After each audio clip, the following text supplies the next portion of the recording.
Itinaas na ng Regional Disaster Risk Reduction and Management Council 11 sa Blue Alert ang Emergency Operations Center sa Davao Region dahil sa patuloy na malakas na ulan doon. Ibig sabihin, 50% ng mga opisyal ang nakaalerto at mas pabibilisin ang pagresponde sa mga apektadong lugar. Kabilang sa mga labis na apektado ng masamang panahon, ang Moncayo, Davao de Oro kung saan 7 ang nasawi dahil sa landslide. Narito ang unang balita.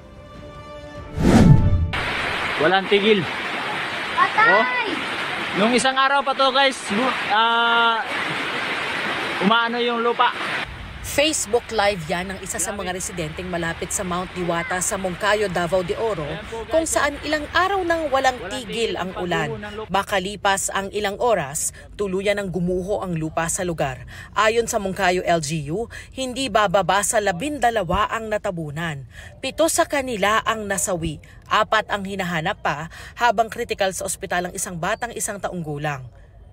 Ngayong araw itutuloy ang search and retrieval operations. Oo, kulba si Roy kay napamisig tagak-tagak sa babaw. Muto nga wala nga ninjud kay kapag ginaapas gid ang kuan nya, siyempre nagdali kay usig buhi pa ba. Dahil malakas pa ang ulan, sir, kaya parang tinigil na lang muna kasi parang hindi na safe sa mga rescuers natin po na nandun. Sa pilitan ng pinalikas ng lokal na pamahalaan ng mga naktira sa Mount Diwata. Sa bayan ng Carmen, Davao del Norte, patuloy na hinahanap ng Coast Guard ang isang lalaking 14 na taong gulang. Naiulat siyang nawawala ng maligo sa ilog sa kasagsagan ng ulan noong Miyerkules. Nagmistulang ilog naman ang bahagi ng highway dahil sa baha. May ilang sasakyang tumirik sa gitna ng daan. Sa Governor Generoso, Davao Oriental, tuluyang nawasak at tinangay ng rumaragas ang baha ang isang footbridge sa Barangay Anitap. Nasira rin ang tulay na nagdurugtong sa Barangay Anitap at Barangay Upper Tibanban kaya walang madaanan ng mga residente. Sa bayan naman ng San Isidro, 3 bahay ang inanod ng rumaragas ang baha. Ayon sa residenteng kumuha ng video, walang tigil ang ulan kaya tumaas ang ilog. Sa Katiil, pinasok din ng tubig ang ilang bahay. Sa Mati City, hanggang bewang na ng mga residente ang baha.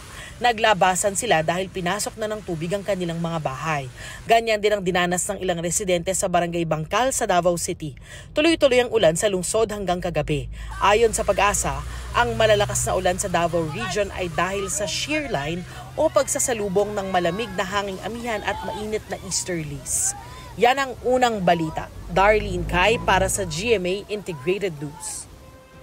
Mga kapuso, para una ka sa mga balita, mag-subscribe sa GMA Integrated News sa YouTube. Sa mga kapuso abroad, subaybayan niyo po kami sa GMA Pinoy TV at sa www.gmanews.tv.